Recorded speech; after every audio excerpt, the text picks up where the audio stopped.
Now, there have been calls to make preschool free for all Australians after a new study revealed just how important early education is in developing smarter kids. The research warns many Aussie children are missing out on early learning, and if something isn't done, they'll fall even further behind. So we brought in Jane, Caro and Jacqui and Jane on this. So Jane, obviously you're going to be a big advocate for free preschool, especially for kids whose family can't afford it. But do you think it's going to make a difference to their learning?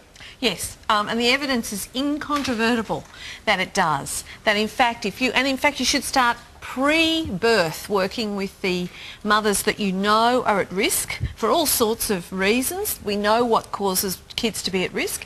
We'll start working with them to improve their parenting skills right from the beginning. Then make sure that the children get extra educational help really right from the start. And we know that every dollar you spend pre-5 saves you, I think it's $7 or $8 later on in having to try and fix up problems that you could have nipped in the bud. But how are we going to do this politically? And where's the money going to come from to give free education to a lot of people out there? Is it going to be means tested? Are some people going to be excluded from this? Look, there are all sorts of ways we could do it if we decided to make it a priority, because we go on and on about this, how there's no money. Oh no, there's plenty of money. It's just where you decide to invest it. The smartest place Australia could invest its dollars right now to improve its future productivity, competitiveness and everything else is in its first 5 years. That would be a no-brainer. We should be doing it. There's money there if somebody decides to make it a priority. It is the thing, is Jack. I mean, look, first of all, it is important for that. Also, mums can then go back to work and start earning money, which also raises, the income and everything around the country. But look, let's talk about early education and a child's development and how important that really is. It's crucial, and I agree with everything Jane said. And I think a lot of the families who don't get access to preschool, their kids will lose socialisation skills. They'll lose their emotional resilience in terms of being able to cope with being away from mummy or daddy for the whole day. They learn a hell of a lot more than just how to read and write in preschool, or their letters and colours and things like that.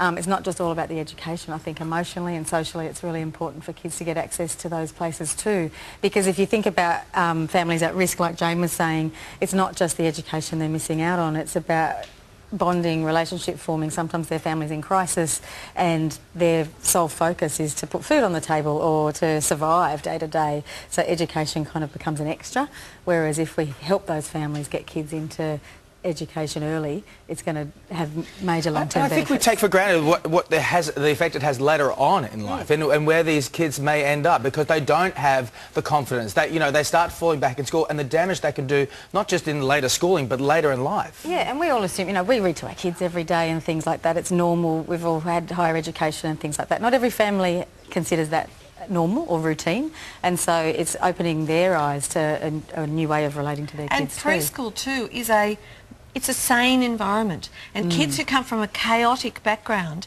need to see that there is sanity in the world. And safety. And safety and predictability. Yeah. And preschool can offer kids that routine, which they don't get at home. Yeah. Yes. Well, Jane, let me ask you, with the cost of daycare, it's so expensive, and also doesn't seem to be enough of it out there for a lot of working mums and dads, and people are putting their kids on, like they're getting pregnant and putting their kids on schools and daycare lists. So what's the solution? How can we open more and get more out there to these people who need it? Yeah, well, again, it's about prioritising spending, because yes, there's private providers in the market, which is fine up to a point, but the trouble is the emphasis of private provision of free enterprise is to make a profit, then to offer care. Really, when we're talking about the very young, the emphasis should be the opposite.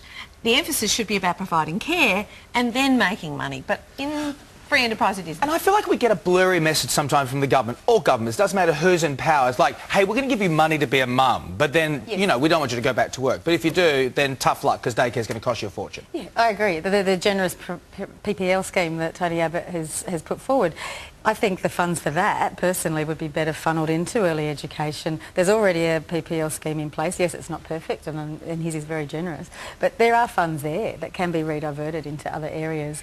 I think it's very expensive. Daycare's very expensive. Too expensive. I mean, you've got a 3-year-old, right? Yeah, I do, and she's in daycare. Look, we're quite lucky. You're having to come here and work just to sort of keep her in daycare. Yeah, that's right. When my kids were little, I can still remember I had a nanny 2 days a week because I couldn't get into any daycare at all, any childcare, and I can remember I used to take my pay packet and give it straight to the nanny. Yeah. Didn't get any of it. I think flexible workplaces need to be held account as well. I think, more working from home. We're very much in an office 9 to 5 environment, even though the technology's there to change that, and I think that needs to be more companies need to be more innovative. It's a slippery slope and we can keep talking about this, but I want to move on to one more thing, Jane, and that's an alarming study that's come out over the weekend. Now this one looks at high school students who found 1 in 3 girls and 1/4 of boys are suffering from depression. It proposes emotional resilience training be taught in schools to combat this. So can we do this? I mean, we're always trying to step in, aren't we? We're always trying to, you know, parent the teachers and get them to do more for our kids. Apparently teachers are supposed to fix everything that's wrong with every student who walks through the gate of the school. And in high school,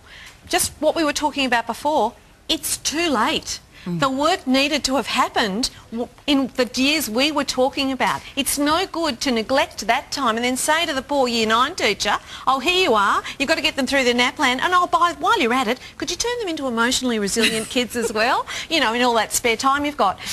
If we want to do this emotional resilience thing, do that investment in the early years and even prenatally with the parents we know are at risk. Then when they get to Year 9, 10, 11 in high school, they can actually concentrate on learning. Jacqui, just quickly, because we do have to go, but I want to ask you, I mean, we're not wrapping the kids up in cotton wool here. I'm not trying to downplay the fact that, you know, these kids don't have serious problems, but how can we fix it into the school system? Look, or can we? Within the school system, primarily parents are responsible, but within the school system, if there is scope or funding or resources to help enhance kids' emotional resilience, I think that's a good thing. I think it's not about trying to protect them from the negative emotions such as stress and anxiety, but what to do with that, how to funnel that in a more positive way. I agree that it should be done earlier, even primary school, like preschool ideally, but even primary school they could adopt it within their ethics classes or whatever. I don't know, maybe I'm being a pie-eyed optimist, but I think some acknowledgement of emotional resilience is a good thing. And modelling by teachers and parents of what it is to be emotionally resilient. Don't rush up to the school and say, my kid's being bullied, if someone says, I don't like you, okay?